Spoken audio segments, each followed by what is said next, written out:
بسم الله الرحمن الرحيم وإذ يرفع إبراهيم القواعد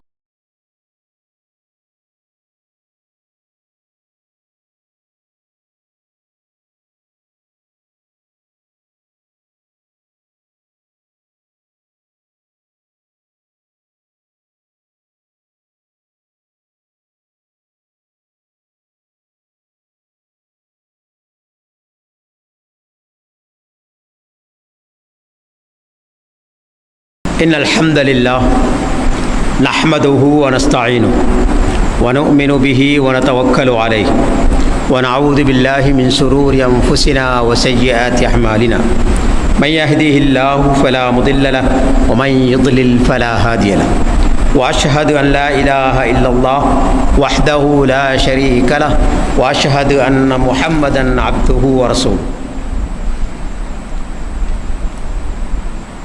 قال الله تعالى ربنا وبعث فيهم رسولا منهم يتلو عليهم آياتك ويعلمهم الكتاب والحكمة ويزكيهم إنك أنت العزيز الحكيم. எல்லாம் வல்ல அல்லாஹு சுப்ஹானஹு வ தஆலாவை போற்றி புகழ்ந்து இறுதி தூதர் முஹம்மது முஸ்தபா ஸல்லல்லாஹு அலைஹி வஸல்லம் அவர்கள் மீது ஸலவாத்தும் சலாமும் கூறியதன் பின், கண்ணியத்துக்குரிய பெரியார்களே, சகோதரர்களே, தாய்மார்களே, சகோதரிகளே, உங்கள் அனைவர் மீதும் அல்லாஹ்வின் சாந்தியும் சமாதானமும் உண்டாவதாக. அஸ்ஸலாமு அலைக்கும் வரஹ்மத்துல்லாஹி வபரகாத்துஹு. சென்ற பாடத்திலே 127, 129 போன்ற வசனங்களில் இப்ராஹிம் அலைஹிஸ்ஸலாம் அவர்கள் அல்லாஹ்விடத்திலே முன்வைத்த பிரார்த்தனைகளை, அதே போன்று அவர்கள் வேறு சந்தர்ப்பங்களில் கேட்ட பிரார்த்தனைகளை விரிவாக நாம் பார்த்தோம். இங்கே 129வது வசனத்திலும் இப்ராஹிம் அலைஹிஸ்ஸலாம் அவர்கள் ஒரு முக்கியமான பிரார்த்தனையை முன்வைக்கின்றார்கள். ரப்பனா வபஅத் ஃபீஹிம் ரசூலம் மின்ஹும், எங்களுடைய இறைவனே, அவர்களிலிருந்து ஒரு தூதரை அவர்களுக்கு அனுப்புவாயாக. யத்லூ அலைஹிம் ஆயாத்திக், உன்னது வசனங்களை ஓதி காண்பிக்கக்கூடியவராக. வயஅல்லிமுஹுமுல் கிதாப், அவர்களுக்கு வேதத்தை கற்றுக் கொடுக்கக்கூடியவராக. வல் ஹிக்மா, ஹிக்மா என்று சொல்லக்கூடிய ஞானம், அதாவது சுன்னாவை கற்றுக் கொடுக்கக்கூடியவராக. வைஸக்கீஹிம், அவர்களை தூய்மைப்படுத்தக்கூடியவராக நீர் அனுப்புவாயாக என்று இப்ராஹிம் அலைஹிஸ்ஸலாம் அவர்கள் இந்த வசனத்திலும் ஒரு முக்கியமான ஒரு பிரார்த்தனையை முன்வைக்கின்றார்கள். போட்டு சொல்லுகிறார்கள், இன்னக அந்தல் அசீஸ் அல் ஹக்கீம், நிச்சயமாக நீ சகலரையும் மிகைத்தவன், ஆற்றலுள்ளவன், அதனத்தில் மிகவும் ஞானமிக்கவன் என்று இறைவனை போற்றி இந்த வசனத்தை அல்லாஹு சுப்ஹானஹு வ தஆலா முடிக்கின்றான். இந்த வசனத்தை பொறுத்தவரையில் இப்ராஹிம் அலைஹிஸ்ஸலாம் அவர்கள் முன்வைத்த பிரார்த்தனைகளில் மிக முக்கியமான பிரார்த்தனை. அவங்க நிறைய பிரார்த்தனைகள் செஞ்சுருக்காங்க, நிறைய துஆக்களை செஞ்சுருக்காங்க. தங்களுக்காக, தங்களுடைய பெற்றோர்களுக்காக, தங்களுடைய சந்ததியினருக்காக, தங்களுடைய குடும்பத்துக்காக, இப்படி நிறைய துஆக்களை இப்ராஹிம் அலைஹிஸ்ஸலாம் அவர்கள் கேட்டிருப்பதாக அல் குர்ஆனில் நாங்கள் பார்க்கின்றோம். ஆனால் இந்த வசனத்திலே அவர்கள் அல்லாஹ்விடத்திலே கேட்ட பிரார்த்தனையை பொறுத்தவரையில் மிக முக்கியமான ஒரு பிரார்த்தனை. அப்படின்னு சொன்னால், ரப்பனா வபஅத் ஃபீஹிம் ரசூலம் மின்ஹும் யத்லூ அலைஹிம், இறைவா, அவர்களிலிருந்து அவர்களுக்கு ஒரு தூதரை அனுப்புவாயாக என்று கேட்ட அந்த பிரார்த்தனை யாரை மக்சூத், யாரை அவர்கள் கருத்தில் கொண்டு இந்த பிரார்த்தனை கேட்டார்கள் என்பதை பற்றி பார்க்கும்போது, இறுதி நபியாகிய முஹம்மது ஸல்லல்லாஹு அலைஹி வஸல்லம் அவர்களை கருத்திலே கொண்டுதான் இந்த துஆவை அவர்கள் கேட்டிருக்கின்றார்கள். எனவே இந்த துஆ முக்கியத்துவம் பெறுகின்றது. ஏன்னு சொன்னால், அவனோட பிரார்த்தனையில் அவர்கள் சொல்லுகின்றார்கள், ரப்பனா வபஅத் ஃபீஹிம் ரசூலன், ஒரு தூதரை அனுப்புவாயாக. நாங்கள் சென்ற பாடங்களில் பார்த்தோம், உலகிலே தோற்றிய அதிகமான நபிமார்கள் பனூ இஸ்ரவேலிலிருந்து தான் அனுப்பப்பட்டிருக்கின்றார்கள். அதாவது இப்ராஹிம் அலைஹிஸ்ஸலாம் அவர்கள் முதற்கொண்டு ஈசா அலைஹிஸ்ஸலாம் அவர்கள் வரையிலும் வந்த அத்தனை நபிமார்களும் பனூ இஸ்ரவேலை சார்ந்தவர்கள். இதை மூசா அலைஹிஸ்ஸலாம் அவர்கள் அவருடைய சமுதாயத்துக்கு ஞாபகப்படுத்தும் போது ஒரு சிறப்பான செய்தியாக, ஏனைய சமுதாயத்தினருக்கு கொடுக்கப்படாத ஒரு அல்லாஹ்வுடைய அருட்கொடையாக அவர்கள் ஞாபகப்படுத்துகின்றார்கள். அவர்கள் சொல்லுகின்றார்கள், வைது கால மூசா லி கௌமிஹி யா கௌம், மூசா அலைஹிஸ்ஸலாம் தன்னுடைய சமுதாயத்தை விழித்து, என்னுடைய சமூகமே, உத்குரு நிஅமத்தல்லாஹி அலைக்கும், அல்லாஹ் உங்களுக்கு வழங்கிய நியமத்துகளை நினைத்து பாருங்கள், ஞாபகப்படுத்தி பாருங்கள் என்று சொல்லி போட்டு அந்த நியமத்துகளில் சிலரை இங்கே சுட்டி காட்டுகின்றார்கள். இது ஜஅல ஃபீக்கும் அம்பியா, உங்களில் தான் அல்லாஹ் தஆலா நபிமார்களை ஏற்படுத்தினான். அப்ப இந்த நியமத்தை ஞாபகமூட்டுவதன் மூலம் அல்லாஹ் சுப்ஹானஹு வ தஆலா பனூ இஸ்ரவேலர்களில் தான் அதிகமான நபிமார்களை அனுப்பியிருக்கிறான். மேலும் சொன்னார்கள், வஜஅலக்கும் முலூகன், உங்களுக்கு ஆட்சியை அதிகாரத்தையும் தந்தான்.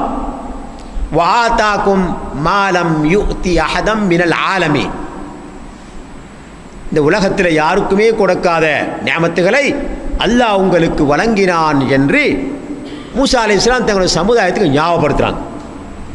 இப்போ இந்த அடிப்படையில் அதிகமான நபிமார்கள், அதாவது இப்ராஹிம் அலைஹிஸ்ஸலாம் அவர்கள் கொண்டு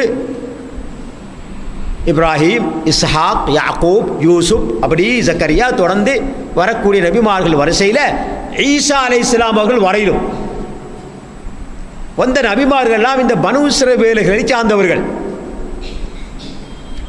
அப்போ இப்ராஹிம் அலைஹிஸ்ஸலாம் அவர்களுக்கு 2 பிள்ளைகள், ஒன்று இஸ்ஹாக், அந்த இஸ்ஹாக்குடைய பரம்பரை தான் அது. இன்னொரு பிள்ளை இஸ்மாயில்.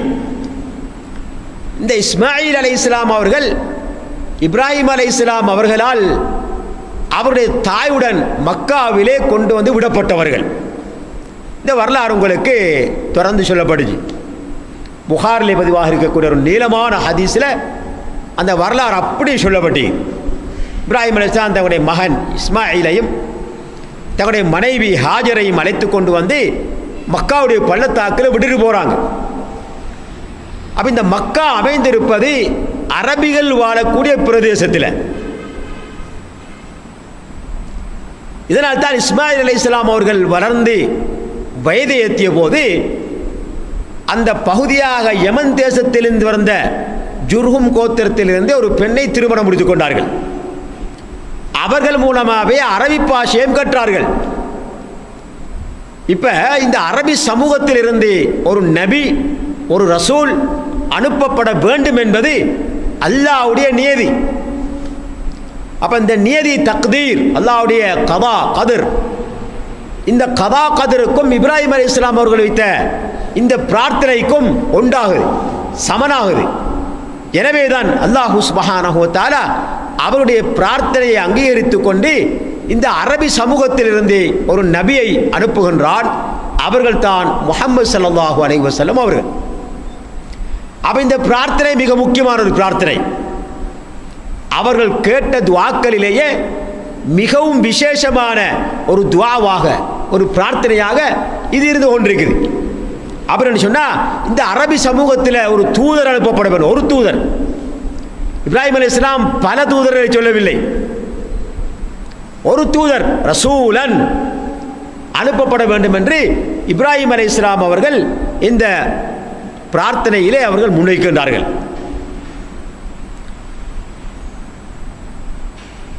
அப்ப இப்ராஹிம் அலைஹிஸ்ஸலாம் அவர்கள் இந்த அரபி வம்சத்திலிருந்து ஒரு நபி ரசூல் அனுப்பப்பட வேண்டும் என்று பிரார்த்திக்கும் போது அந்த ரசூல் எப்படிப்பட்ட பண்புகளை கொண்டவராக இருக்க வேண்டும் என்பதையும் ஞாபகப்படுத்துகின்றார்கள். சுப்ஹானல்லாஹ். அவர்கள் சொல்லுகின்றார்கள், யத்லு அலைஹிம் ஆயாத்திக், அந்த அனுப்பப்படக்கூடிய தூதர் உன்னுடைய வசனங்களை ஓதி காண்பிக்கக்கூடியவராக இருக்க வேண்டும். வயஅல்லிமுஹுமுல் கிதாப், அந்த வேத வசனங்கள் உள்ளடங்கிய வேதத்தை, வேத புத்தகத்தை அவர்களுக்கு கற்றுக் கொடுக்கக்கூடியவராக இருக்க வேண்டும். வல் ஹிக்மா, இங்கே ஹிக்மா என்ற வார்த்தைக்கு எல்லா முஃபஸ்ஸிரீன்களும் ஏகோபித்து சொல்வது குர்ஆனுடைய அடுத்த பகுதியாக இருக்கக்கூடிய, குர்ஆனுக்கு விளக்கமாக அமைந்திருக்கக்கூடிய சுன்னா என்று குறிப்பிடுகின்றார்கள். அப்போ இந்த சுன்னாவையும் அவர்கள் கற்றுக் கொடுக்கலாக இருக்க வேண்டும். இது இரண்டாவது சிபத்து. மூன்றாவது சிபத்தை சொல்லும் போது வைசக்கீஹிம், அவர்கள் யாரெல்லாம் ஏற்றுக்கொண்டார்களோ அவர்களை தூய்மைப்படுத்தி வைக்கக்கூடியவராக இருக்க வேண்டும் என்று அந்த அனுப்பப்படக்கூடிய தூதர், அனுப்பப்படக்கூடிய நபி இப்படியான பண்புகளுக்கு சொந்தக்காரராக இருக்க வேண்டும் என்றும் இப்ராஹிம் அலைஹிஸ்ஸலாம் அவர்கள் தங்களுடைய பிரார்த்தனையிலே அந்த சிபத்திலே முன்வைக்கின்றார்கள். இப்போ நாங்கள் பார்க்குறோம், ஒரு புறம் இப்ராஹிம் அலைஹிஸ்ஸலாம் அவருடைய பிரார்த்தனை, இந்த அரபி சமூகத்திலிருந்து ஒரு நபி அனுப்பப்பட வேண்டும். இன்னொரு புறம் அவருடைய இரண்டாவது மகன் இஸ்ஹாக்குடைய பரம்பரையிலே வந்த கடைசி நபி ஈசா அலைஹிஸ்ஸலாம் அவர்களால் பிஷாரத்து செய்யப்பட்ட ஒருவராகவும் அந்த முஹம்மது ஸல்லல்லாஹு அலைஹி வஸல்லம் அவர்கள் இருந்து கொண்டிருக்கின்றார்கள். குர்ஆன்ல அல்லாஹ் சுப்ஹானஹு வ தஆலா ஈசா இப்னு மரியம் அவர்கள் தங்களுடைய சமுதாயத்தை நோக்கி அவர்கள் சொல்லுகின்றார்கள், அவர்களை முகாத்தபா செய்து சொல்லுகின்றார்கள், வைது கால ஈசா இப்னு மரியம் யா பனி இஸ்ராயீல், இஸ்ரவேலர்களே சந்ததிகளே, இன்னி ரசூலுல்லாஹி இலைக்கும், நான் அல்லாஹ்விடத்திலிருந்து உங்களுக்கு அனுப்பப்பட்ட ஒரு தூதர், முஸத்திகல் லிமா பைன யதைய மினத் தௌரா, எனக்கு முன்னால் இருக்கக்கூடிய தௌராத்தை நான் மூசா அலைஹிஸ்ஸலாம் அவர்களுக்கு கொடுக்கப்பட்ட வேதம், அந்த தௌராத் என்ற வேதத்தை உண்மைப்படுத்தக்கூடியவனாக வந்திருக்கிறேன். அது மட்டுமல்ல, வ முபஷ்ஷிரன் பிரசூலி யஅதி மின் பஅதி இஸ்முஹு அஹ்மத், எனக்கு பின்னால் வரக்கூடிய ஒரு தூதர், அவருடைய பேர் அஹ்மத், அந்த தூதரை நான் உங்களுக்கு நன்மாராயம் சொல்வதற்காக வந்திருக்கிறேன் என்று ஈசா அலைஹிஸ்ஸலாம் அவர்கள் அவருடைய சமுதாயத்தை விழித்து சொன்னார்கள் என்று அல்லாஹ் சுப்ஹானஹு வ தஆலா 61ஆம் அத்தியாயம் 6வது வசனத்திலே குறிப்பிடுகின்றான். இதனால தான் நபி ஸல்லல்லாஹு அலைஹி வஸல்லம் அவர்கள் இந்த செய்தியை சொல்லும்போது பின்னொருமாறு சொல்லுகின்றார்கள்,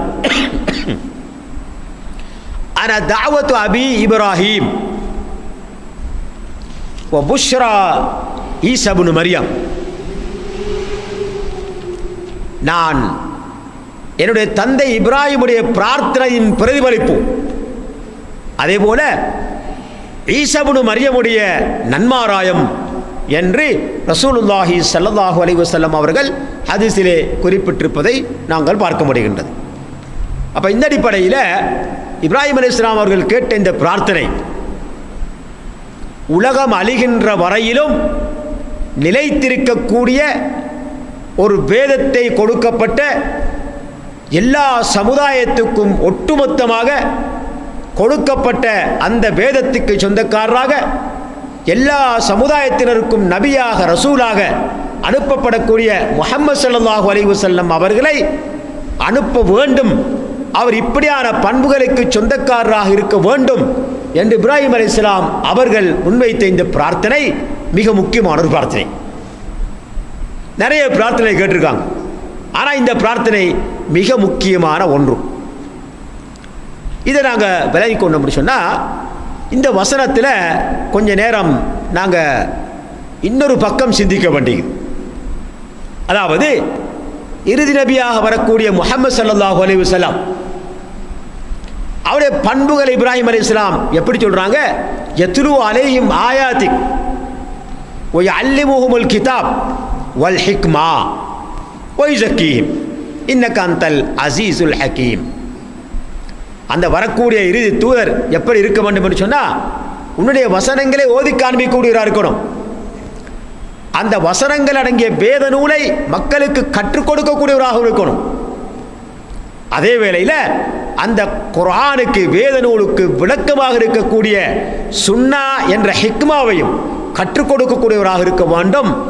அதே நேரத்தில் இந்த குர்ஆன் சுன்னாவை ஏற்றுக்கொண்டவர்களை தூய்மைப்படுத்தக்கூடியவராக இருக்க வேண்டும் என்று இப்ராஹிம் அலைஹிஸ்ஸலாம் அவர்கள் அந்த இறுதி நபியுடைய சிபத்துகளை அங்கே பிரார்த்தனைகளை முன்வைக்கிறாங்க. இந்த இடத்துல கொஞ்சம் நாம் அடுத்த பக்கம் சிந்தித்து பார்த்தோம்னு சொன்னால், இன்றைக்கு முஸ்லீம்கள் ஒரு கூட்டம் குர்ஆன் மட்டும் போதும், சுன்னா தேவையில்லை என்று வாதிட்டு கொண்டிருக்கின்றது. இலங்கையில் ஒரு கூட்டம் இருந்துச்சு அப்படி. ஆனால் அவருடைய வாதம் மக்கள் மத்தியில் எடுபடலை. உலமாக்கள் கடுமையாக எதிர்ப்பு தெரிவித்தார்கள். எனவே காலப்போக்கில் அது அப்படியே மறைஞ்சு போச்சு. இலங்கையை பொறுத்தவரையில் இன்றைக்கி குர்ஆன் மட்டும் போதும் என்று சொல்லக்கூடியவர்கள் அருகிவிட்டார்கள். ஆனால் இந்தியாவில் இன்னும் இது போன்ற நாடுகளில் என்றும் இருந்து கொண்டிருக்கின்றார்கள். குர்ஆன் மட்டும் போதும், சுன்னா தேவையில்லை என்று வாதிடக்கூடியவர்கள் என்றும் இருக்கின்றார்கள். அவர்களும் தங்களை முஸ்லீம்கள் என்றுதான் அடையாளம் காட்டிக் கொண்டிருக்கின்றார்கள். எனவே இந்த வசனத்தினூடாக இவர்களுக்கு எப்படி ரத்து பண்ணலாம் என்ற விஷயத்தை கொஞ்சம் விளக்கமாக பார்ப்பது பொருத்தமாக இருக்கும் என்று நினைக்கின்றேன். இந்த வசனத்தில் 129 வசனம் சூரத்துல் பக்ரா இப்போ நாங்கள் படித்து கொண்டிருக்கக்கூடிய வசனத்தில் அவருடைய வாதத்துக்கான ரத்து இருக்குது. எப்படி இறுதி நபியாக வரக்கூடிய முஹம்மது ஸல்லல்லாஹு அலைஹி வஸல்லம் அவர்கள் அல்லாஹ்வுடைய வசனங்களையும் ஓதி காண்பிப்பார்.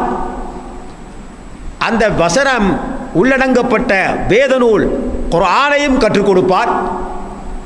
அந்த குர்ஆனுக்கு விளக்கமாக இருக்கக்கூடிய ஹிக்மா என்று சொல்லக்கூடிய சுன்னாவையும் கற்றுக் கொடுப்பார் என்று அல்லாஹ் சுப்ஹானஹு வ தஆலா சொல்வதன் மூலம் இங்கே அல்லாஹ்வினால் இந்த இறுதி நபிக்கு கொடுக்கப்பட்டது குர்ஆன் மட்டுமல்ல, அந்த குர்ஆனுடைய விளக்கமாகிய சுன்னாவும் தான் என்பது இந்த வசனத்திலே சுட்டிக்காட்டப்படுகின்றது. இருந்தாலும் இவ்வாறு வாதிடுபவர்கள் குர்ஆன் மட்டும் போதும் என்று வாதிடுபவர்கள் அல் குர்ஆனிலிருந்தே சில வசனங்களை அவருடைய வாதத்துக்கு ஆதாரமாக எடுக்கின்றார்கள். எப்படி மிர்சா குலாம் தன்னுடைய நபித்துவத்துக்கு குர்ஆனிலிருந்து ஆதாரம் எடுத்தாரோ அதே போல இந்த குர்ஆன் மட்டும் போதும் காதியானிகள், மிர்சா குலாமை பின்பற்றக்கூடியவர்கள் காதியானிகள், அவர்கள் காபிர்கள் என்று ஃபத்வா கொடுக்கப்பட்டிருக்கின்றது. அவர்கள் எப்படி குர்ஆனிலிருந்து சுன்னாவிலிருந்து தங்களுடைய வாதத்துக்கு ஆதாரங்களை முன்வைத்தார்களோ அதே போல அல் குர்ஆன் மட்டும் போதும் என்று சொல்பவர்கள் அவர்களும் குர்ஆனிலிருந்து ஆதாரத்தை முன்வைத்தார்கள். உதாரணமாக அல் குர்ஆனிலே அல்லாஹ் சுப்ஹானஹு வ தஆலா சொல்லும் போது 7ஆம் அத்தியாயம் 3வது வசனம் அல்லாஹ் மனித சமுதாயத்தை விழித்து சொல்லுகின்றான், இத்தபிஹு மா உன்சில இலைக்கும் மிர் ரப்பிக்கும், உங்களுடைய ரப்பிடத்திலிருந்து உங்களுக்கு இறக்கி வைக்கப்பட்டதை பின்பற்றுங்கள். வலா தத்தபிஹு மின் தூனிஹி அவுலியா, அவனல்லாத வேறு யாரையும் நீங்கள் அவுலியாக்களாக எடுத்துக்கொள்ள வேண்டாம் என்ற குர்ஆன் வசனத்தை அவர்கள் ஆதாரமாக இருக்கின்றார்கள். ஒன்று. இரண்டாவதாக 6ஆம் அத்தியாயம் 38வது வசனத்தில் அல்லாஹு தஆலா சொல்லும் போது மா ஃபர்ரத்னா ஃபில் கிதாபி மின் ஷை, இந்த வேத நூலில் நாம் எதையுமே விட்டு வைக்கவில்லை. அடுத்ததாக 16ஆம் அத்தியாயம் 89வது வசனம், வனஸ்ஸல்னா அலைக்கல் கிதாப் திபியானன் லிகுல்லி ஷை. நபியே, உம்மீது இந்த வேதத்தை நாம் இறக்கி வைத்தோம் அனைத்தையும் தெளிவுபடுத்தக்கூடியதாக. இப்படி சில வசனங்களை அவர்கள் தங்களுடைய வாதத்துக்கு, அல் குர்ஆன் மட்டும் போதும் என்ற வாதத்துக்கு ஆதாரமாக முன்வைத்துக் கொண்டிருப்பதை நாங்கள் பார்க்கின்றோம். ஆனால் அவர்கள் முன்வைக்கக்கூடிய இந்த குர்ஆன் வசனங்கள் ஒன்றுமே அவருடைய வாதத்துக்கு ஆதாரமாக இல்லை என்பதை அறிஞர்கள், முஃபஸ்ஸிரீன்கள் மிகவும் தெளிவாக விளக்கப்படுத்தி இருப்பதை நாம் பார்க்க முடிகின்றது. என்ன சொன்னால், இன்றைக்கு உலகளாவிய ரீதியில் முஸ்லிம்களால், முஸ்லீம் உம்மத்தால் ஏற்றுக்கொள்ளப்பட்ட ஒன்றுதான் அல்லாஹ்வினால் இறக்கி வைக்கப்பட்ட அல் குர்ஆன், அதனுடைய விளக்கம் சுன்னா என்பது. இந்த இரண்டும் தான் இஸ்லாத்தினுடைய அடிப்படைகள்.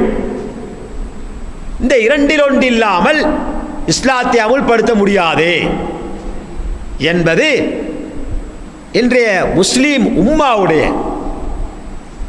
ஏகோபித்த முடிவாக இருக்கின்றது. இந்த ஏகோபித்த முடிவுக்கு மாற்றமாக ஷாத்தான, அரிதான சிலர் விளக்க குறைவினால் அவர்கள் முன்வைக்கக்கூடிய குர்ஆன் வசனங்களை சரியாக விளங்காததினால் இப்படியான வாதங்களை முன்வைத்துக் கொண்டிருப்பதை பார்க்கின்றோம். காலத்துக்கு காலம் இப்படி ஏற்படும், காலப்போக்கில் அது இல்லாமல் போயிடும், உண்மை மாத்திரம்தான் நிலைக்கும். அதே போல இந்த குர்ஆன் மாத்திரம் போதும் என்று சொல்லக்கூடியவர்கள் முன்வைக்கக்கூடிய ஆதாரங்களை நாம் சற்று அலசி பார்த்தோமேயானால் அவர்களுக்கு அதில் எந்த விதமான ஆதாரமும் கிடையாது. உதாரணமாக 7ஆம் அத்தியாயம் 3ஆம் வசனத்தை அவர்கள் ஆதாரமாக முன்வைத்தார்கள். அதாவது, இத்தபிஉ மா உன்சில இலைக்கும் மிர் ரப்பிக்கும், உடைய இறைவனிடத்திலிருந்து இறக்கி வைக்கப்பட்டதை மட்டுமே நீங்கள் பின்பற்றுங்கள் என்று சொல்லக்கூடிய வசனம் அவர்களுக்கு ஆதாரமாக இல்லை. மாறாக குர்ஆன் சுன்னா என்று சொல்பவர்களுக்குத்தான் அது ஆதாரமாக இருந்து கொண்டிருக்கின்றது. அதில் ஒன்றுதான் நாங்கள் முன்னால் பார்த்த 129வது வசனம். அப்படின்னு சொன்னால், இறுதி நபி முஹம்மது ஸல்லல்லாஹு அலைஹி வஸல்லம் அவர்கள் குர்ஆனை மட்டும் கற்றுக் கொடுக்கவில்லை, மாறாக சுன்னா என்ற ஒரு பகுதியை கற்றுக் கொடுத்திருக்கின்றார்கள். அதையே அந்த அல் குர்ஆனுக்கு விளக்கமாக சொல்லியிருக்கிறார்கள் என்பது அந்த வசனத்தில் எங்களுக்கு எடுத்துக்காட்டப்பட்டது. இதே போல பல இடங்களில் குர்ஆனில் பல இடங்களில் அல்லாஹ் சுப்ஹானஹு வ தஆலா சொல்லும் போது அந்த நபி குர்ஆனை மட்டும் மக்களுக்கு கற்றுக் கொடுக்கவில்லை, தங்களுடைய தோழர்களுக்கு குர்ஆனை மட்டும் கற்றுக் கொடுக்கவில்லை, மாறாக அல் குர்ஆனை கற்றுக் கொடுத்தது போலவே அந்த அல் குர்ஆனின் விளக்கமாகிய சுன்னாவையும் கற்றுக் கொடுத்தார்கள் என்பதை அல் குர்ஆனில் 129ஆம் வசனத்தில் சூரத்துல் பக்ராவில் வந்திருப்பது போல அதே அத்தியாயத்தில் 151ஆம் வசனத்திலும் அல்லாஹ் சொல்லுகின்றான். அதே போல 3ஆம் அத்தியாயம் 164ஆம் வசனத்திலும் சொல்லுகின்றான். அதே போல 4ஆம் அத்தியாயம் 113ஆம் வசனத்திலும் சொல்லுகின்றான். அதே போல 33ஆம் அத்தியாயம் 34ஆம் வசனத்திலும் சொல்லுகின்றான். அதே போல 62ஆம் அத்தியாயம் சூரத்துல் ஜும்ஆ 2வது வசனத்திலும் அல்லாஹ் தஆலா சொல்றான். அதிலும் விசேஷமாக அல்லாஹ் சுப்ஹானஹு வ தஆலா தெளிவாக, நான் எனது இறுதி நபி முஹம்மது ஸல்லல்லாஹு அலைஹி வஸல்லம் அவர்கள் மீது அல் குர்ஆனை மட்டும் இறக்கவில்லை, நான் ஹிக்மா என்ற ஒரு ஞானத்தையும் இறக்கி இருக்கிறேன் என்றும் ஒரு இடத்திலே சொல்வதை நாங்கள் பார்க்கின்றோம். உதாரணமாக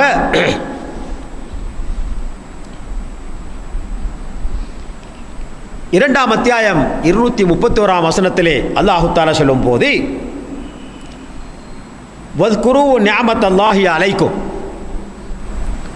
மனிதர்களே அல்லாஹ் உங்களுக்கு வழங்கிய நிஅமத்தை நினைத்து பாருங்க, ஞாபகம் ஊட்டி பாருங்க. வமா அன்ஸல அலைக்கும் மினல் கிதாபி வல் ஹிக்மா, சுப்ஹானல்லாஹ். மனிதர்களே, என்னுடைய நியாமத்தை நினைத்து பாருங்க.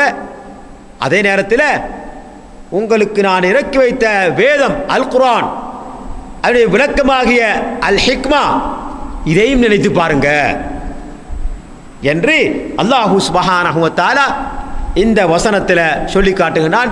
யஇதுக்கும் பிஹி, அதை கொண்டு அல்லாஹ் உங்களுக்கு உபதேசம் செய்கிறான். அப்போ தெளிவாக விளங்கிட்டு எங்களுக்கு நபி ஸல்லல்லாஹு அலைஹி வஸல்லம் அவர்கள் மீது அல் குர்ஆன் மட்டும் இறக்கப்படவில்லை, மாறாக அல் குர்ஆனோடு சேர்த்து அல் ஹிக்மா என்ற சுன்னாவும் இறக்கி வைக்கப்பட்டது. அதுதான் அல் குர்ஆனுடைய விளக்கமாக இருந்து கொண்டிருக்கின்றது என்பதை அல் குர்ஆன் எங்களுக்கு தெளிவுபடுத்துகின்றது.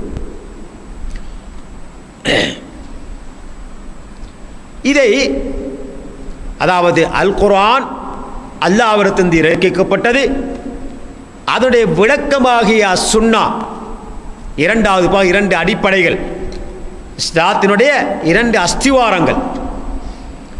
அந்த இரண்டாவது அஸ்திவாரமும் அல்லாஹ்விடத்திலிருந்து தான் நபி ஸல்லல்லாஹு அலைஹி வஸல்லம் அவர்களுக்கு கொடுக்கப்பட்டது, அது அல்லாஹ்வால் வாக்களிக்கப்பட்டது என்பதை சூரத்துல் கியாமா என்ற அத்தியாயத்திலே பின்வருமாறு அல்லாஹ் சுப்ஹானஹு வ தஆலா சொல்லி காட்டுகின்றான்.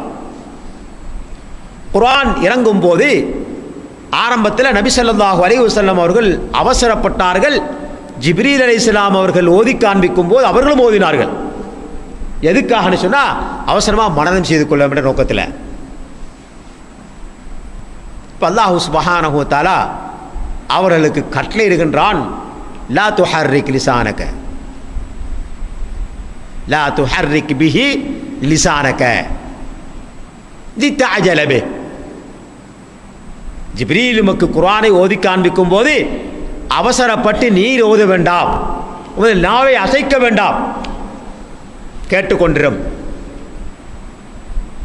உமது நாவை அசைக்க வேண்டாம், கேட்டுக்கொண்டிரும்.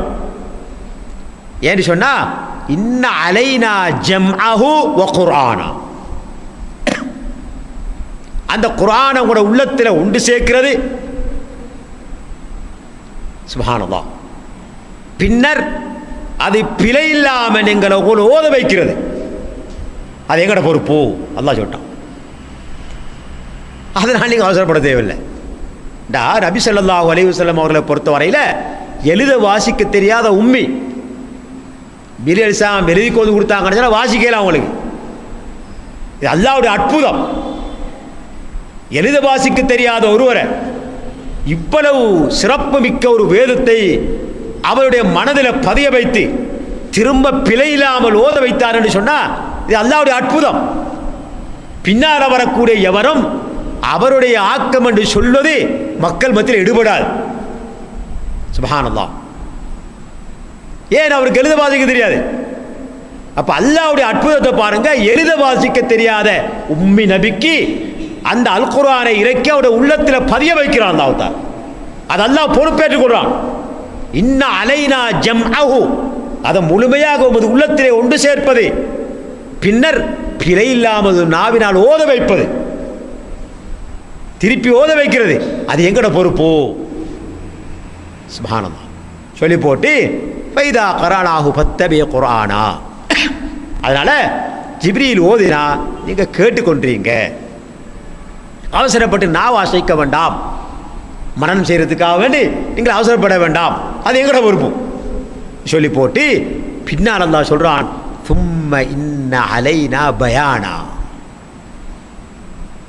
பின்னால அதனுடைய விளக்கத்தை உமக்கு தருவதும் எங்களுடைய பொறுப்பு. சுப்ஹானல்லாஹ். அப்ப எப்படி சொல்ல முடியும் சுன்னா தேவையில்லைன்னு சொல்லி? குர்ஆனுடைய விளக்கமாகிய சுன்னாவை உமக்கு தருவதும் எமது பொறுப்பு என்று அல்லாஹ் பொறுப்பேற்றுக் கொண்டான்.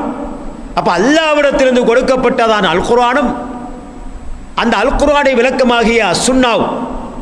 மாறாக அல் குர்ஆன் மட்டும் போதும் என்ற வாதம் இங்கே பிழையானது என்பதை அல் குர்ஆனை எங்களுக்கு எடுத்து காட்டிக் கொண்டிருக்கின்றது. எனவே இவர்கள் முன்வைக்கக்கூடிய குர்ஆன் வசனங்கள் அவர்களுக்கு ஆதாரமாக இல்லை, மாறாக குர்ஆன் சுன்னாவை பின்பற்றுவர்களுக்குத்தான் ஆதாரமாக இருக்குது. இது ஒரு புறம். இன்னொரு புறம் குர்ஆன் மட்டும் போதும் என்று சொன்னால் ஷரியாவுடைய ஏராளமான கடமைகள் ஓரங்கட்டப்படி வரும். மனிதனால நடைமுறைப்படுத்த முடியாது, வாழ்க்கையில கடைபிடிக்க முடியாது. சுப்ஹானல்லாஹ். உதாரணமாக அல் குர்ஆன் சொல்லுது, அகீமுஸ் ஸலா வஆத்துஸ் ஸகா, தொழுகையை நிலைநாட்டுங்கள் ஏவல், வஆத்துஸ் ஸகா, ஸகாத்தை கொடுங்கள். அப்ப அல்லாஹ்வுடைய ஏவல், குர்ஆன்ல வரக்கூடிய அல்லாஹ்வுடைய ஏவல் அனைத்தும் கட்டாய கடமை. இதனால்தான் தொழுகை குர்ஆனை கொண்டு ஃபர்தாக்கப்பட்ட ஒன்று, ஜகாத்தி குர்ஆனை கொண்டு ஃபர்தாக்கப்பட்ட ஒன்று என்று ஏகோபித்து முடிவெடுக்கப்பட்டு. அப்ப தொழுகை என்பது இபாதத், ஒரு வணக்கம், ஒவ்வொரு முஸ்லிமின் மீதும் கட்டாயப்படுத்தப்பட்ட வணக்கம். இப்ப அகீமுஸ் ஸலா என்று அல்லாஹ் சொல்லிட்டான். எப்படி தொழுகிறது? சுப்ஹானல்லாஹ். எப்படி தொழுகிறது? குர்ஆன் மட்டும் போதும் என்று சொன்னா ஒவ்வொருத்தரும் ஒவ்வொரு தொழுகையை தொழுவான். ஒருத்தர் நிலையில் இருப்பான், ஒருத்தர் ருக்கூல் இருப்பான், ஒருத்தர் சுஜூதில் இருப்பான். உலகில் இருக்கக்கூடிய அத்தனை முஸ்லிம்களும் ஒரு திசையில் இருப்பார்கள். தொழுகைக்கு ஒருமைப்பாடு இருக்காது. தொழுகையில் இருக்கக்கூடிய அம்சங்கள், ஓதப்பட வேண்டிய விஷயங்கள் எதுவுமே இருக்காது. ஒன்றும் குர்ஆனில் சொல்லப்படல. தொழுகையில் அம்சங்களான ருக்கு, சுஜூத், குனூத் தான் நிலை மட்டும்தான் சொல்லப்பட்டிருக்குது. அப்ப எப்படி தொழுகிறது? குர்ஆன் மட்டும் போதும் என்று சொல்லக்கூடியவர்கள் இதை சிந்திக்க வேண்டும். அப்ப குர்ஆனில் சொல்லப்பட்ட இந்த கடமை, ஃபர்தாக்கப்பட்ட தொழுகை எப்படி தொழ வேண்டும் என்பதை சுன்னா தான் தெளிவுபடுத்துது. தொழுகை கடமையாக்கப்பட்ட பிறகு ஜிப்ரீல் அலைஹிஸ்ஸலாம் வாராங்க. வந்து நபி ஸல்லல்லாஹு அலைஹி வஸல்லம் அவர்களுக்கு ஒவ்வொரு தொழுகை, சுபஹு, லுஹரு, அஸரு, மக்ரிப், இஷா, அந்த ஒவ்வொரு தொழுகையிலும் தொழப்பட வேண்டிய ரக்காத்துகள், சுபஹுக்கு 2, லுஹருக்கு 4, அஸருக்கு 4, மக்ரிபுக்கு 3, அஸருக்கு 4, இஷாவுக்கு 4 என்று ஜிப்ரீல் அலைஹிஸ்ஸலாம் அவர்கள் இந்த தொழுகிற அமைப்பை, கைஃபியத்தை கற்றுக் கொடுக்குறாங்க. அதே நேரத்தில் தொழுகை அவ்வல் வக்த் எது, தொழுகை ஆகிர் வக்த் எது, ஒவ்வொரு தொழுகைக்கும் உரிய இந்த வக்தையும் ஜிப்ரீல் அலைஹிஸ்ஸலாம் அவர்கள் வந்து நபி ஸல்லல்லாஹு அலைஹி வஸல்லம் அவர்கள் கற்றுக் கொடுக்குறாங்க. அப்ப குர்ஆன்ல ஃபர்தாக்கப்பட்ட ஒரு தொழுகை என்ற கடமை, இபாதத், குர்ஆனை மட்டும் போதும் என்பவர்களுக்கு எப்படி கடைபிடிக்க முடியும்? எனவே சுன்னா இருந்தால்தான் கண்டிப்பாக அதனுடைய விளக்கத்தை பற்றி தொழுகையை இன்று நாம் கடைபிடிப்பது போல கடைபிடிக்கலாம். இதனால தான் நாங்கள் பார்க்குற நபி ஸல்லல்லாஹு அலைஹி வஸல்லம் அவர்களும் சில சமயங்களில் இமாமத்து செய்து கொண்டிருப்பாங்க, மிம்பரில் ஏறுவாங்க தாலீமுக்காக வேண்டி, பின்னால் இருக்கக்கூடிய சஹாபாக்களுக்கு கற்றுக் கொடுப்பதற்காக வேண்டி ஏறி ருக்கு செய்வாங்க, சுஜூது செய்வாங்க. சஹாபாக்கள் ஆரம்பத்தில் பார்ப்பாங்க ரசூல் ஸல்லல்லாஹு அலைஹி வஸல்லம் அவர்கள் எப்படி ருக்கு செய்கிறாங்க, எப்படி சுஜூது செய்கிறாங்க என்பதை பார்ப்பார்கள். இதே போல தொழுகையில் தக்பீர் கட்ட பிறகு என்ன ஓத வேண்டும், சூரத்துல் ஃபாத்திஹா இந்த இடத்தில் ஓத வேண்டும், அதுக்கு பிறகு என்ன ஆயத்துகள் ஓதப்பட வேண்டும், இதெல்லாம் குர்ஆனில் சொல்லப்படலை. நாங்கள் பார்க்குறோம் தொழுகை ருக்குன்களில் உண்டு தான் சூரத்துல் ஃபாத்திஹா. எங்கேயாவது சொல்லப்பட்டிருக்கா குர்ஆன்ல தொழுகையில் சூரத்துல் ஃபாத்திஹா ஓதப்பட வேண்டும் என்று? இல்லை. அப்ப இது ஓத வேண்டும் என்று கட்டுறது யாரு? சுன்னா, நபி ஸல்லல்லாஹு அலைஹி வஸல்லம் உடைய விளக்கம். இப்படியெல்லாம் தொழுகையுடைய அத்தனை அம்சங்களை நிலையில் இருக்கும்போது என்ன ஓத வேண்டும், ருக்கூல் இருக்கும்போது என்ன ஓத வேண்டும், எப்படி ருக்கு செய்ய வேண்டும், சுப்ஹானல்லாஹ், எப்படி சுஜூது செய்ய வேண்டும், சுஜூத் எத்தனை உறுப்புகளின் மீது அமைய வேண்டும், அந்த ருக்கூல சுஜூதில் என்ன ஓத வேண்டும் போன்ற அனைத்து அம்சங்களையும் ஜிப்ரீல் அலைஹிஸ்ஸலாம் அவர்கள் மூலமாக கற்றுக்கொண்டு சஹாபாக்களுக்கு கற்றுக் கொடுத்தார்கள் ரசூல் ஸல்லல்லாஹு அலைஹி வஸல்லம் அவர்கள்.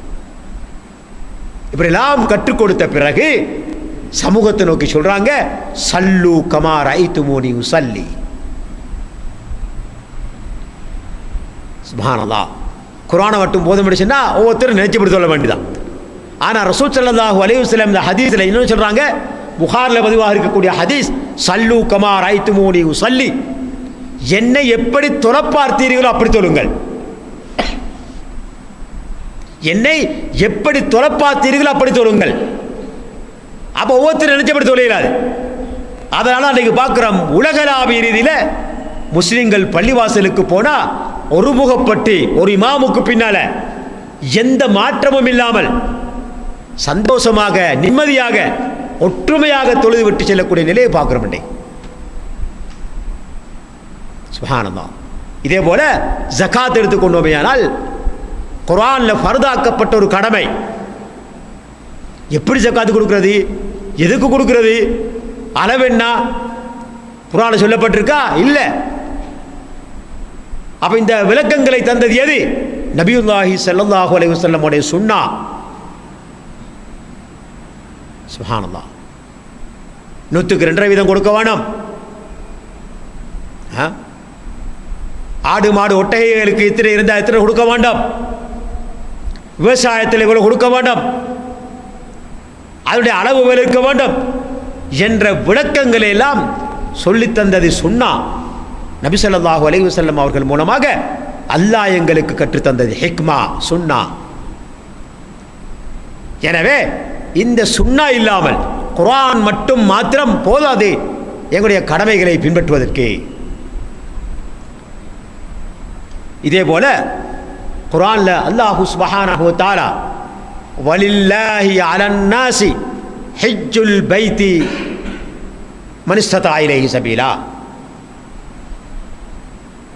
எவர்களுக்கெல்லாம் வசதி இருக்குதோ அவர்கள் மீது பைத்துல்லா மக்காலுக்கு கூடிய ஆலயத்தின் பால் ஹஜ்ஜுக்கு செல்வது கடமை. அல்லாஹ்வுக்காக ஹஜ்ஜு செய்வது மனிதர்கள் மீது கடமை என்று அல்லாஹ் சொல்றான். சரி, எப்படி ஹஜ்ஜு செய்யறது? இந்த தவாப் விஷயத்தில் சொல்லப்பட்டீங்கதா? அந்த தவாப்பில் இத்தனை செய்யணும் என்று சொல்லப்பட்டிருக்கா? தவாப்பில் என்ன உதவ வேண்டும்? சஃபா மர்வாவில் என்ன செய்ய வேண்டும்? மினாவில், அரபாத்தில், முஸ்தலிஃபாவில் என்ன செய்ய வேண்டும்? இது ஒன்றும் குர்ஆனில் சொல்லப்படலை. மாறாக நபி ஸல்லல்லாஹு அலைஹி வஸல்லம் அவர்களுக்கு அல்லாஹ் சுப்ஹானஹு வ தஆலா அதனுடைய விளக்கத்தை கற்றுக் கொடுத்தான். அந்த விளக்கம் அனைத்தும் ஜிப்ரீல் அலைஹிஸ்ஸலாம் அவர்கள் மூலம் தான் கற்றுக் கொடுக்கப்பட்டுச்சு. இப்போ ஹஜ்ஜு செய்து காட்டுறாங்க ரசூலுல்லாஹ். இஹ்ராம் கட்டுறாங்க, அங்கிருந்து தல்பியா சொல்லி கொண்டு வராங்க, தங்களோட ஹதியா எடுத்துக்கொண்டு வர, ஹதியா அது குர்பானி எடுத்துக்கொண்டு வராங்க. சுப்ஹானல்லாஹ். ஹதி கொண்டு வராதாக்களுக்கு உம்ரா செஞ்சு போட்டு இஹ்ராத்தை கலைய சொல்றாங்க. ஹதி கொண்டு வந்தவர்கள் இஹ்ராம் கலையாம் அப்படியே ஹஜ்ஜு முடிவு வரைக்கும் இருக்குன்னு சொல்றாங்க. இந்த விளக்கங்கள்லாம் குர்ஆனில் சொல்லப்படலை. அப்ப இந்த ஹஜ்ஜுடைய அனைத்து விளக்கங்களையும் எங்களுக்கு தந்தது சுன்னா, நபி ஸல்லல்லாஹு அலைஹி வஸல்லம் அவருடைய வார்த்தைகள், செயல்பாடுகள், அவருடைய அங்கீகாரங்கள். அப்படி இல்லைன்னு சொன்னா அல்லாஹ் ஹஜ்ஜை கடமையாக்கிறான், எப்படி ஹஜ்ஜு செய்யறன்னு தெரியாம போயிடும். அந்த ஃபர்தை நிறைவேற்றியவராக நாங்கள் ஆக மாட்டோம். இதனால தான் இந்த ஹஜ்ஜுடைய அனைத்து கடமைகளையும் ஒன்றாக கற்றுக் கொடுத்த ரசூலுல்லாஹ் ஸல்லல்லாஹு அலைஹி வஸல்லம் அவர்கள் அந்த சமுதாயத்தை நோக்கி சொல்லுகின்றார்கள், ஹுது அன்னி மனாசிக்கக்கும், உங்களுடைய ஹஜ்ஜுடைய கடமைகளை என்னிலிருந்து எடுத்துக்கொள்ளுங்கள். குர்ஆனில் எடுத்துக்கொண்டு சொல்லலையே, என்னிலிருந்து எடுத்துக்கொள்ளுங்கள். அப்ப என்ன அர்த்தம்? குர்ஆனுடைய விளக்கமாக நான் வந்திருக்கிறேன். என்னுடைய வார்த்தைகள், என்னுடைய செயல்பாடுகள், என்னுடைய அங்கீகாரங்கள் குர்ஆனுடைய விளக்கம். எனவே அதை எடுத்துக்கொள்ளுங்கள் என்று ரசூலுல்லாஹி ஸல்லல்லாஹு அலைஹி வஸல்லம் அவர்கள் அந்த சமுதாயத்தை நோக்கி சொல்றாங்க. இப்படி ஏராளம் சொல்லிக்கொண்டே போகலாம். இது இபாதத் சம்பந்தமானது. இதே போல சில குற்றங்களுக்கு அல்லாஹு சுப்ஹானஹு வ தஆலா தண்டனை வைத்திருக்கிறான். குர்ஆன்ல வருது பார்க்கிறோம். உதாரணமாக வஸ்ஸாரிகு வஸ்ஸாரிகத்து ஃபக்தஹு ஐதியஹுமா ஜஸாஅம் பிமா கஸபா நகாலம் மினல்லாஹ் வல்லாஹ். அது மாத்திரமல்லாமல் எவர்களெல்லாம் ரசூலுல்லாஹி ஸல்லல்லாஹு அலைஹி வஸல்லம் அவர்களுடைய தீர்ப்பை ஏற்க மறுக்கின்றார்களோ அவர்கள் விசுவாசிகள் அல்ல என்று அல்லாஹ் சொல்றாங்க. நபி ஸல்லல்லாஹு அலைஹி வஸல்லம் அவர்கள் ஏதாவது ஒரு தீர்ப்பை சொல்லிட்டா அதை ஏற்க வேண்டும். அது சுன்னாதான் இருக்கு, அது குர்ஆன்ல இருக்காது. பாருங்க 4ஆம் அத்தியாயம் 65ஆம் வசனம் அல்லாஹ் சுப்ஹானஹு வ தஆலா சொல்லும்போது ஃபலா வரப்பிக லா யுமினூன். அல்லாஹ் சுப்ஹானஹு வ தஆலா தன் மீது சத்தியம் செய்திருக்கக்கூடிய இடங்கள் குறிப்பிட்ட இடங்கள். இறைவன் தன் மீதே சத்தியம் செய்திருக்கக்கூடிய இடங்கள் மிக குறிப்பிட்ட இடங்கள். அதில் ஒன்றுதான் இது. ஃபலா வரப்பிக, இறைவன் தன் மீதே சத்தியம் செய்கிறான். உமது இறைவன் மீது சத்தியமாக, இறைவன் தன் மீதே சத்தியம் செய்கிறான் அப்படின்னா பின்னால் சொல்லப்படக்கூடிய விஷயம் பாரதூரமான. ஃபலா வரப்பிக லா யுமினூன், அவர்கள் விசுவாசம் கொள்ள மாட்டார்கள். ஹத்தா யுஹக்கிமூக ஃபீமா ஷஜர பைனஹும்.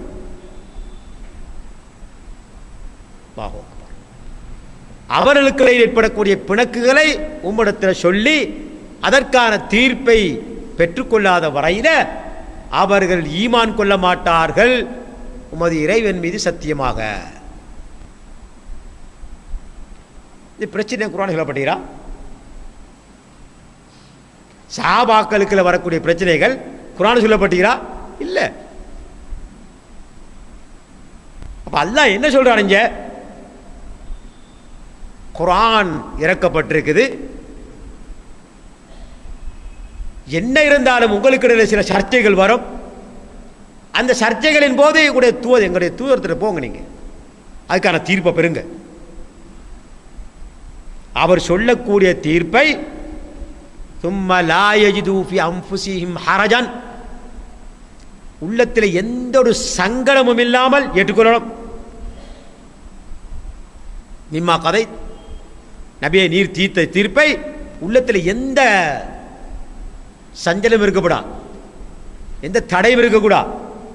வயுசல்லிமு தஸ்லீமா, அந்த தீர்ப்புக்கு முற்றிலும் அவர்கள் கட்டுப்பட வேண்டும். இல்லாட்டி ஈமான் இல்லை. அப்ப ரசூலுடைய தீர்ப்பு எங்க இருக்குது?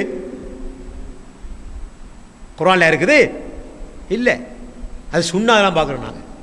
இந்த வசனம் இறங்குவதற்கு காரணமாக இருந்த ஒரு சம்பவத்தை இமாம் புகாரி ரஹ்மத்துல்லாஹி அவர்கள் தங்களுடைய தஃப்சீர் பாடத்தில் எழுதுறாங்க. உர்வத் இப்னு ஜுபைர் அறிவிக்கிறாங்க, அவரோட தாபிஈ. ஜுபைர் இப்னு அவ்வாம் ரலியல்லாஹு அன்ஹு அவர்களும் ஒரு அன்சாரி தோழரும் வயலுக்கு நீர் பாய்ச்சக்கூடிய ஒரு நீரோட விஷயத்தில் சர்ச்சைப்பட்டு கொண்டாங்க.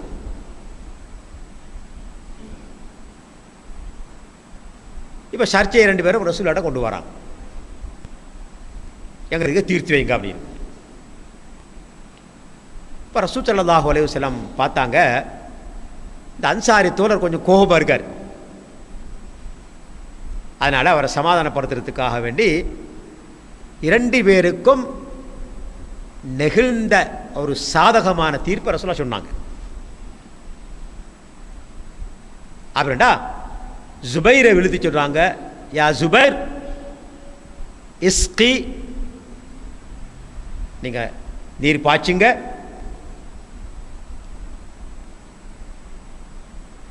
தும்ம அர்சிலில் மாஅ இலா ஜாரிக, உங்களுக்கு தேவையான வயலுக்கு தண்ணி எடுத்துட்டு நீங்கள் தண்ணியை அவருக்கு விட்டுருங்க அப்படின்னாங்க சொல்லலாம். சுப்ஹானல்லாஹ். இப்போ இந்த அன்சாரி தோழர் கொஞ்சம் தவறானது கூடாரு. சொல்கிறாரு, உங்களோட மாமிர மகண்டத்துக்காக இப்படி தீர்ப்பு சொன்னீங்கன்னு கேட்குறாரு. எப்படி அங்கான இப்னு அம்மதிக், இந்த ஜுபைர் இப்னு அவ்வாம் உங்களுடைய மாமியிட மகன் என்பதற்காக இப்படி தீர்ப்பு சொன்னீங்க என்று மறுத்து பேசிட்டார். ரசூல் ஸல்லல்லாஹு அலைஹி வஸல்லம் அவர்களுக்கு கடுமையாக கோபம் வந்து விட்டது. அவருடைய முகம் மாறிவிட்டது. ரசூலுடைய கோபத்தை அறியணும்னா முகத்தில் அறியணும். முகம் அதாவது தங்கத்தை போல மாறிவிடும். இப்ப ஜுபைரை பார்த்து சொல்றாங்க, இஸ்கியா ஜுபைர் ثم احبس الماء الى الجدر او الى الجدر ثم ارسل الماء الى جارك. அதான் நீதி. இருந்தாலும் ரெண்டு பேருக்கும் சமாதானம் ஏற்படுத்தணுன்றதுக்காக ஜுபைரை கொஞ்சம் விட்டு கொடுக்க வச்சாங்க ரசூலுல்லாஹ். இன்றைக்கு நாங்கள் பார்க்குறோம், மேலே இருக்கிற வயல் அஞ்சது போகிறான், கீழே உள்ள வயலுக்கு தனியாக அனுப்புவாங்க. இதான வழக்கம். யாராவது கொஞ்சம் தண்ணி எடுத்து போட்டு தனியாக அனுப்புகிறோம் இல்லையே, வரம்பு வரைக்கும் தண்ணி அரைஞ்சது பிறகு தான் அடுத்த வயலுக்கு தண்ணி போகும். இதான் வளமை. அப்போ அப்படி தான் ரசூலுல்லாஹ் சொல்லியிருக்கணும். இருந்தாலும் சமாதானப்படுத்தும் நோக்கத்தில் விட்டு கொடுத்தா தான் சமாதானம் வரும், வராது. பிடிவாதம் இருந்தால் சமாதானம் வராது. ரெண்டு பேருக்கும் பாதிப்பு இல்லை. அவருக்கும் தண்ணி கிடைக்கும், இவரும் தண்ணி கிடைச்சிடும். ஆனால் சரியான முறைப்படி பார்க்கறதா இருந்தால் ஜுபைர் ரலியல்லாஹு அவர்கள் தன்னுடைய வயலுக்கு வரம்பு நிறையும் வரைக்கும் தண்ணியை சேமித்த பிறகு அடுத்தவருக்கு அனுப்புறது தான் நியாயம். இப்போ ரசூல் ஸல்லல்லாஹு அந்த தீர்ப்பை சொல்கிறாங்க. தோட்டத்துக்கு வயலுக்கு தண்ணி பாய்ச்சுங்க, வரம்பு வரைக்கும் தண்ணியை சேமியுங்க, பின்னால் அனுப்புங்க. நான் யா சுப்ஹானல்லாஹ். அப்போ தான் இந்த வசனம் இறங்குது. அப்போ இந்த தீர்ப்பை நாங்கள் எங்கே பார்க்குறோம்? இப்போ எங்கே பார்க்குறோம்? சுன்னாவில் தான் பார்க்குறோம். அப்போ இந்த குர்ஆன் வசனத்துக்குரிய விளக்கம் எங்கே கிடைக்குது? சுன்னாவில் தான் கிடைக்குது. பாருங்க எவ்வளவு கடுமையான ஒரு எச்சரிக்கை. அல்லாஹ் சொல்றான், ஃபலா வரப்பிக லா யுமினூன். உமது இறைவனின் மீது சத்தியமாக அவர்கள் விசுவாசம் கொள்ள மாட்டார்கள். யாரு? ஹத்தா யஹக்கிமுக ஃபீமா ஷஜர பைனஹும். அவர்களுக்கு ஏற்பட்ட பிரச்சனைகள்ல உம்மை தீர்ப்பை அவர்கள் ஏற்காத வரையில. மேலும் வைசல்லிமு தஸ்லீமா, அதை முழுமையாக ஏற்றுக்கொள்ள வேண்டும். அதே நேரத்தில் சும்ம லா யஜிது ஃபி அன்ஃபுஸிஹிம் ஹரஜம் மிம்மா கதைத். நீ சொன்ன தீர்ப்பை பற்றி அவரோட மனதில் எந்த ஒரு கலங்கம் இருக்கப்படும். முழுமையை ஏற்றுக்கொள்ளணும் ரசூலுல்லாஹ் தீர்ப்பு எழுப்போம். அப்போ இவ்வளவு பலமான கடுமையான ஒரு சட்டத்தை அல்லாஹ் சொல்லும் போது இதனுடைய விளக்கத்தை நாங்கள் எங்கே பார்க்குறோம்? சுன்னால தான் பார்க்குறோம். நாங்கள் சுன்னால் எடுத்து பார்க்க முடியாது. எனவே குர்ஆன் மட்டும் போதும் என்ற வாதம் ஒரு காலம் எடுபடவே மாட்டாது. இது போல நிறைய சொல்லலாம். அப்போ இவர்கள் முன்வைக்கக்கூடிய குர்ஆன் வசனம் பொருத்தமற்றது. இதே போல மா ஃபர்ரத்னா ஃபில் கிதாபி மின் ஷை, இந்த குர்ஆனில் நாங்கள் எதையும் விடவில்லை. கிதாப்னு சொல்லப்பட்டிருந்த குர்ஆனுக்கும் கிதாப்னு சொல்லப்படும், லவ்ஹுல் மஹ்பூதுக்கும் கிதாப்னு சொல்லப்படும். இந்த இடத்தில் அல்லாஹ் சொல்லியிருப்பது லவ்ஹுல் மஹ்பூத் தான். அந்த லவ்ஹுல் மஹ்பூதில் நாம் எதையும் விட்டு வைக்கவே, எல்லாம் பயந்து வச்சுக்கிறோம். அத்தான் நாங்கள் சொல்கிறான் எல்லாமே இந்த குர்ஆனை அல்லாஹ் குறிப்பிடவில்லை. எனவே அந்த வசனமும் அவர்களுக்கு ஆதாரம் அல்ல. இதே போல வனஸ்ஸல்னா அலைக்கல் கிதாப திப்யானன் லிக்குல்லி ஷை, இந்த குர்ஆனை இது குர்ஆனை தான் சொல்லுது. வனஸ்ஸல்னா அலைக்கல் கிதாப், உம்மீது அல் குர்ஆனை இறக்கி வைத்தோம், வேதத்தை இறக்கி வைத்தோம்.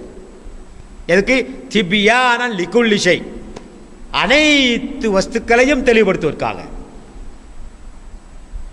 இந்த வசனத்தை பொறுத்தவரையில் அவர்கள் நினைப்பது போல சுன்னா விட்டு போட்டு குர்ஆனை மட்டும் போதும் சொல்றதுக்கு ஆதாரம் இல்லை.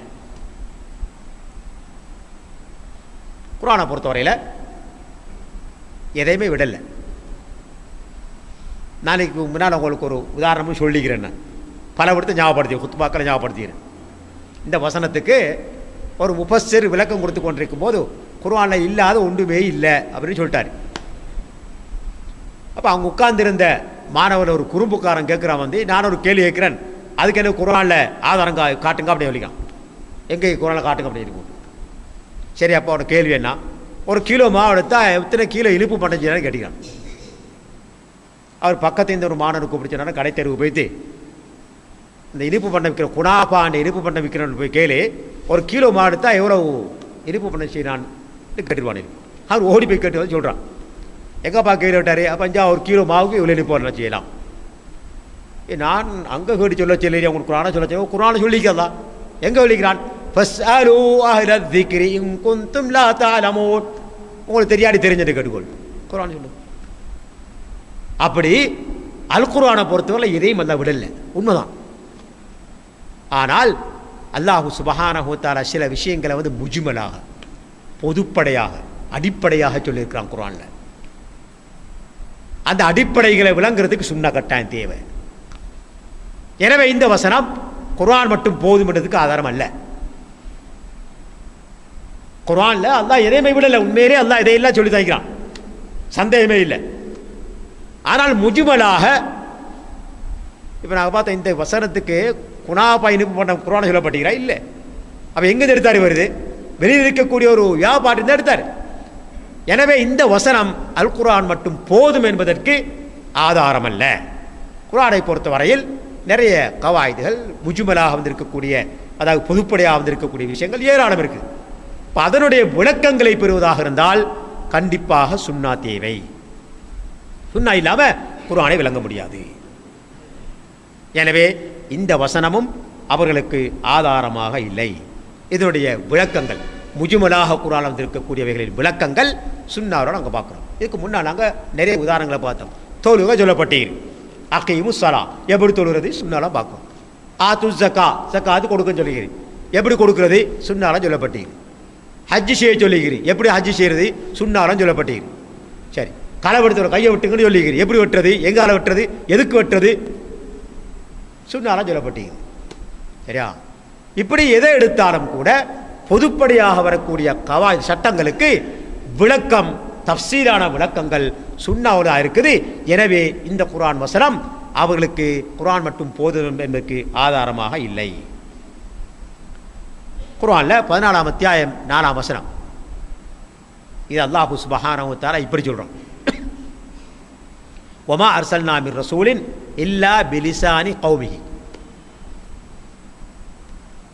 எந்த ஒரு தூதரையும் அந்த சமுதாயம் பேசக்கூடிய பாசை தெரிந்தவராகவே அன்றி நாம் தூதர்கள் அனுப்பவில்லை. எந்த சமூகத்துக்கு நபி வாராரோ அந்த சமூகத்தில் என்ன பாசை மக்கள் பேசுகிறாங்களோ அந்த பாஷையை பேசக்கூடியவர் தான் ரசூல் இருப்பார். வமா அர்சல்னா மிர் ரசூலின் இல்லா பிலிசானி கௌமிஹி. நபி ஸல்லல்லாஹு அலைஹி வஸல்லம் அரபி வம்சத்தில் வந்தாங்க, எனவே அரபி பேசக்கூடியவங்க இருந்தாங்க. ஃபஸாஹத்தான மிக தெளிவான அரபி பேசக்குள்ளா இருந்தாங்க. எதுக்காக? லியுபையின லஹும். அவருடைய கடமை என்ன? நபிமாருடைய கடமை என்ன? இறக்கி வைக்கப்பட்ட வேதத்தை அவர்களுக்கு தெளிவுபடுத்துவது. இது நபிமாருடைய கடமை. எனவே இந்த விளக்கத்தை பெற்றுக்கொண்டவர்களுக்கு அல்லாஹ் தஆலா ஹிதாயத்தை கொடுக்கிறான். விளக்கத்தை பெறாமல் வழிதவர்களுக்கு அல்லாஹ் வழிகேட்டி கொடுக்கின்றான். ஃபயுதில்லில்லாஹு மன் யஷா வ யஹ்தி மன் யஷா வஹுவல் அஸீஸ் அல் ஹக்கீம். அவன் யாவற்றையும் மிகைத்தவன், ஞானமிக்கவன் என்று நபியுடைய கடமை என்ன என்பதை அல்லாஹ் சுப்ஹானஹு வ தஆலா இங்கே தெளிவுபடுத்துகிறார். கடைசியாக ஒரு ஹதீஸை மட்டும் சொல்லிட்டு நான் முடிக்கிறேன். இது ஒரு நீண்ட தலைப்பு. அதான் குர்ஆன் மட்டும் போதும் என்று சொல்பவர்களுக்கு கொடுக்கப்படக்கூடிய ரத்து விசாலமான ஒரு தலைப்பு. இதை நிறைய சொல்லிக்கொண்டே போகலாம். அப்போ எங்களுடைய தேவைக்கேற்ற மாறுபடுத்த சொல்லியிருக்கிறான். அதாவது 129ஆம் வசனத்தில் இப்படிப்பட்டவர்களுக்கான ரத்து இருக்குது. அதே போல் நிறைய ரத்துகள் நாங்கள் பார்த்தோம். ஒரு ஹதீஸை மட்டும் சொல்லி போட்டு நான் முடிக்கிறேன். 3 பேர் கொண்ட ஒரு கூட்டத்தினர் நபி ஸல்லல்லாஹு அலைஹி வஸல்லம் வீட்டுக்கு வராங்க. எதுக்கு வராங்க? ரசூல் ஸல்லல்லாஹு அலைஹி வஸல்லம் சமுதாயத்தில் இல்லாமல் வீட்டில் இருக்கிற நேரத்தில் எப்படியான வணக்கங்கள் செய்கிறாங்கன்றதை தெரிஞ்சு கொள்றதுக்காக. அப்போ ஆயிஷா நாய்க்கு விலங்கிட்டு இவங்களோட நிலைப்பாடை நினைச்சிட்டு போட்டு அல்லாஹ் சுப்ஹானல்லாஹ் எல்லா காலத்திலையும் இப்படி சிந்தனை உள்ளாக இருப்பாங்க. இதான் மனிதன். குறை காண்றதான் இருப்பான இல்லாமல் நிறை காண்றவன் குறைவு. அப்போ ஆயிஷா நாயோட நிலைப்பாட்டை விளங்கிட்டாங்க. விலகி போட்டு சொல்கிறாங்க வந்து ரசூல் ஸல்லல்லாஹு அலைஹி வஸல்லம் சில நேரம் இரவைக்கு தொழுவாங்க, சில நேரம் தூங்குவாங்க, சில நேரம் பாலைக்கு சுன்னத்தை அண்ணன் ஓடிப்பாங்க, இல்லை பிடிக்காமல் இருப்பாங்க. சரியா? அப்புறம் ரெண்டு சும்மா சிம்பிளாக சொல்கிறாங்க. ஏண்டா சில வேலை அதை இவங்க ஃபாலோ பண்ண போய் கஷ்டத்தில் விழுந்துட்டாங்கன்னு சொன்னால் அது நல்லதில்லை. ஏன்னா ரசூலுல்லாஹ்வுக்கு சில தனிப்பட்ட விஷயங்கள் இருக்குது. சரியா? அப்போ சொன்னோடனே இந்த 3 பேரும் சொல்கிறாங்க. அதில் ஒருத்தர் சொல்கிறார வந்து அவங்க என்ன பார்த்துக்கொள்ளுங்க, எங்கே போக சிந்தனையில் போட்டு ரசூலுல்லாஹ் என்ன முன்பின் பாவம் மன்னிக்கப்பட்டவர்கள். அவங்க தொழுதா என்ன படுத்தா என்ன அஸ்தக்ஃபிருல்லாஹ் அஸ்தக்ஃபிருல்லாஹ் அஸ்தக்ஃபிருல்லாஹ் என்ற தோரணையில் ஒருத்தர் சொல்கிறாரு. சொல்லி போட்டு சொல்கிறாரு, என்னை பொறுத்த வரையில் நான் இரவைக்கு ஒரு நாளும் தூங்க மாட்டேன், இரவை முழுக்க விழித்திருந்து வணங்குவேன் என்று சொல்கிறார். மற்றவர் சொல்கிறார் வந்து ரசூலுல்லாஹ் லட்சம் ஓடிப்பான் பிடிக்க மாட்டாங்க, அவங்க முன்பின் பாவம் மன்னிக்க போட்டாங்க, பிடிச்சா என்ன பிடிக்காட்டி என்ன. ஆனால் நாங்கள் அப்படி இல்லையே. எனவே நான் ஒரு நாளும் பகலில் நோம்பில்லாமல் இருக்க மாட்டேன், தொடர்ந்து நோன்பு பிடிப்பேன் என்று அவர் சொல்கிறார். 3ஆம் நபர் சொல்கிறார் வந்து இந்த கல்யாணம், இந்த திருமணம், இந்த பிள்ளை குட்டி இதுகள் தான் இபாதத்திலிருந்து மனசில் திசை திருப்புறது. அதனால் நான் என்ன செய்ய போகிறேன், நான் திருமணமே முடிக்க மாட்டேன். அப்போ இந்த செய்தி ரசூல் ஸல்லல்லாஹு அலைஹி வஸல்லம் அவர்களுக்கு எத்துது. உடனே மக்கள் எல்லாம் பள்ளியை கூட்டுறாங்க. ரசூலுல்லாஹ் பள்ளியில் கூட்டி அவங்களுக்கு முன்னால் சொல்கிறாங்க. பேரை சொல்லாமல் சிலர் இப்படிதான் சொல்லிடுறாங்க. நான் இரவைக்கு தூங்க மாட்டேன், தொழுதுவேன், பகலில் பசிந்த சாப்பிட மாட்டேன், நோன்பு பிடிப்பேன், திருமணம் முடிக்க மாட்டேன் என்று சொல்லிக்கிறாங்களே. சொல்கிறாங்க ரசூலுல்லாஹ் வந்து இன்னி அத்காக்கும் லில்லாஹ் வஅக்ஷாக்கும் லஹு. நீங்கள் நினச்சி கொண்டீங்க நான் அல்லாஹ் பயப்படாத நினச்சி கொண்டீங்களா? எல்லாரையும் விட அல்லாஹ்வுக்கு தக்வா உள்ளவன் நான். ரசூலுல்லாஹ் சொல்கிறாங்க இன்னி அத்காக்கும் லில்லாஹ், உங்களை யாரும் இல்லை என்ன போல தக்வா உள்ளவன், உங்களை எல்லாரையும் மிஞ்சிய தக்வா உள்ளவன் நான். ரசூலுல்லாஹ் சொல்கிறாங்க ஸல்லல்லாஹு அலைஹி வஸல்லம் வஅக்ஷாக்கும் லஹு, உங்கள் எல்லோரையும் விட அல்லாஹ்வை பயப்படக்கூடியவன் நான். இருந்தாலும் இரவையில் சில நேரம் தொழுகிறேன், சில நேரம் தூங்குறேன், பகலில் சில நேரம் நோம்பு பிடிக்கிறேன், பகல நோம்பு பிடிக்காமல் இருக்கிறேன். இது சுன்னத்தா நோம்பு, வரதா நோம்பு அல்ல, சுன்னத்தா நோம்பு பிடிக்காமல் இருக்கிறேன். திருமணம் முடித்து குடும்ப வாழ்க்கை வாழ்றேன். பார்த்த ஜவ்வஜன் நிசா, நான் திருமணம் முடிச்சு குடும்ப வாழ்க்கை வாழ்றேன் சொல்லி போட்டு இதுதான் எனது வழிமுறை, இதுதான் எனது வழிமுறை. ஃபமன் ரகிப அன் சுன்னதி ஃபலைஸ மின்னி, எனது சுன்னத்தை புறக்கணித்தவன் என்னை சார்ந்தவன் அல்ல என்று ரசூல் ஸல்லல்லாஹு அலைஹி வஸல்லம் அவர்கள் ஹதீஸில் மிக தெளிவாக சொல்லியிருக்கின்றார்கள். எனவே சுன்னா கண்டிப்பாக தேவை. சுன்னாதான் குர்ஆனுடைய விளக்கம். குர்ஆன் மட்டும் முஸ்லீம்களுக்கு வாழ்க்கைக்கு போதாது. அப்படி யாராவது வாதிடுவார்களானால் அது பிழையான வாதம். அவர்கள் முன்வைக்கக்கூடிய ஆதாரங்களை அவர்கள் மீள் பரிசீலனை செய்ய வேண்டும். வல்லாஹு ஆலம். எல்லாம் வல்ல அல்லாஹு சுப்ஹானஹு தஆலா அல் குர்ஆன் சுன்னாவை விளங்கி அதன் அடிப்படையிலே வாழக்கூடிய நன்மக்களாக எம் அனைவரையும் ஆக்கர்கள் புரிவானாக. நாளை மறுமையிலே ஜன்னத்துல் ஃபிர்தௌஸ் என்ற சுவர்க்கத்தை எம் அனைவருக்கும் நல்கி அருள் புரிவானாக. ஆமீன் ஆமீன். வாஹிரு தாவானா அனில் ஹம்துலில்லாஹ்.